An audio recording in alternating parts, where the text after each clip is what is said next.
Hay historias de fe que inspiran, claro, pero la del centurión romano, esa redefine por completo lo que entendemos por poder y autoridad. Es una fe que no nació en la tradición religiosa, sino que se forjó en la lógica del campo de batalla. Pensemos en esto. Con esta simple frase, un oficial del imperio más formidable de la Tierra no está solamente pidiendo un milagro, está mostrando una comprensión asombrosamente clara de la autoridad divina, una que ni siquiera los líderes espirituales de la época habían logrado captar. Y aquí viene la gran pregunta, ¿verdad? ¿Cómo es que un soldado romano, un hombre de guerra, pudo ver un poder que tantos otros, inmersos en la religión, no veían? Pues la respuesta, curiosamente, no la vamos a encontrar en libros de teología, sino en su propia experiencia. Para captar la esencia de su fe, tenemos que meternos en su cabeza, en su lógica. Y es aquí donde la historia da un giro que desafía toda expectativa. Porque, miren, el protagonista de esta historia no es un discípulo, no es un profeta, es un agente del poder que ocupaba la tierra. Entonces, ¿quién era este hombre? Bueno, era un centurión, una pieza clave en la maquinaria imperial de Roma. Pero fíjense en los detalles. En un mundo donde los siervos eran vistos casi como objetos, él amaba al suyo, que estaba paralítico, a punto de morir. Y a pesar de ser parte de una fuerza conquistadora, superó todo prejuicio. Le construyó una sinagoga a la comunidad judía. Está claro que algo en las enseñanzas de Cristo tocó una fibra muy profunda en él, algo que ni Roma ni sus dioses podían ofrecerle. Y aquí encontramos la primera clave: su humildad. Él no se sentía digno ni siquiera de acercarse a Jesús. ¿Qué hizo? Envió a los líderes judíos como sus representantes. Creía que ellos, por su posición religiosa, sí tendrían el mérito para hablar con el maestro, un mérito que él, como soldado y extranjero, sentía que no poseía. Bueno, ahora vamos a meternos de lleno en la mente de este centurión, porque su forma de pensar era completamente opuesta a la de los mensajeros que había enviado. Miren este contraste, es fundamental. Por un lado, los ancianos basan su argumento en el mérito. Oye, él es digno porque nos quiere y nos construyó una sinagoga. Su visión es, digamos, transaccional. Pero el centurión, él parte de un lugar totalmente distinto, la conciencia de su propia indignidad. Su petición no se basa en sus buenas obras, sino en el tamaño de su necesidad y, sobre todo, en el inmenso poder de aquel a quien acude. Y aquí está el corazón de todo el asunto. Lo que hizo fue aplicar una lógica que conocía a la perfección, la cadena de mando militar. Pensemos, él, un hombre bajo la autoridad de Roma, daba una orden y sus soldados la cumplían sin dudar. Ve y el soldado iba. Ven y venía. Su razonamiento fue una extrapolación brillante.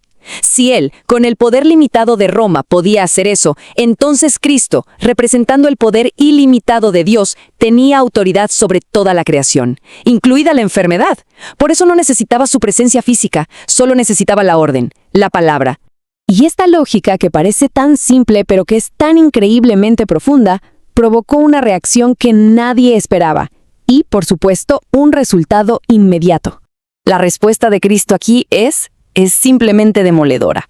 Dice, les aseguro que ni siquiera en Israel he encontrado una fe como esta. Pensemos en el peso de esas palabras. En medio de su propio pueblo, el heredero de siglos de promesas no había visto una fe tan pura, tan potente, como la de este soldado pagano. Un extranjero fue el que de verdad entendió la naturaleza de su poder. Y tal como el centurión creyó, así sucedió.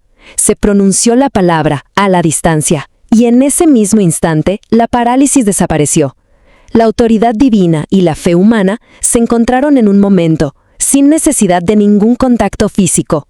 Así que este milagro no solo curó a un siervo, no, estableció un principio fundamental. La autoridad de Cristo no tiene fronteras, no conoce límites geográficos, su palabra es el poder en acción.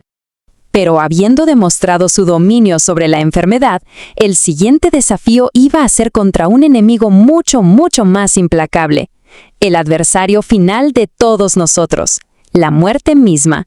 Y con eso, el escenario cambia por completo. Dejamos atrás esa tensión de una petición desesperada por la vida para entrar en la quietud y el dolor profundo de una procesión fúnebre.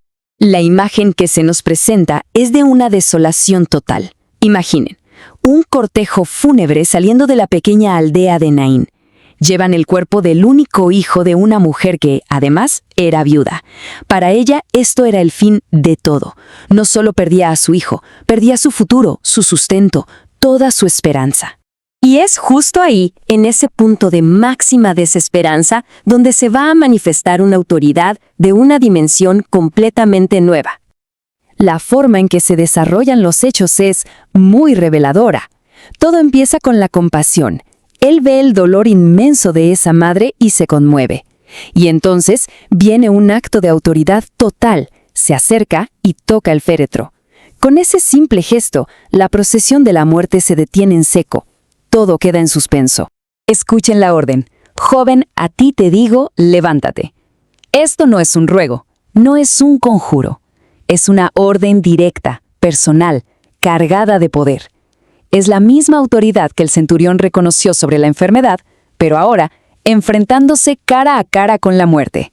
Y la muerte obedece. El joven se sienta, empieza a hablar, y de repente, el llanto de un funeral se transforma en el abrazo lleno de alegría de una madre que recupera a su hijo. La gente que estaba ahí, los testigos, pasan del shock a un temor reverencial, al darse cuenta de que el poder de Dios estaba caminando entre ellos. Pero por más increíble que sea este momento, no es el final de la historia. En realidad, es una señal que apunta a algo mucho más grande. Y esto es clave para entender el panorama completo. El joven de Naín fue devuelto a la vida, sí, pero no se volvió inmortal. Tarde o temprano tendría que enfrentar la muerte de nuevo.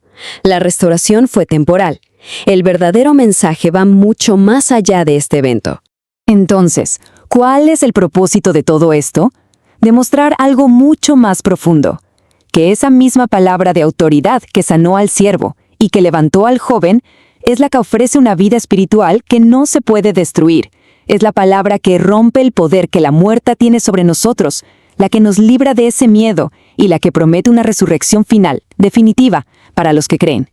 Y así, la fe tan lógica de un soldado romano nos lleva a esta reflexión final. Si una simple palabra tiene autoridad sobre la parálisis a kilómetros de distancia y sobre la muerte cara a cara, entonces, ¿qué límites tiene realmente su poder? ¿Existe algún aspecto de la existencia, algún rincón de la vida que pueda escapar a su dominio?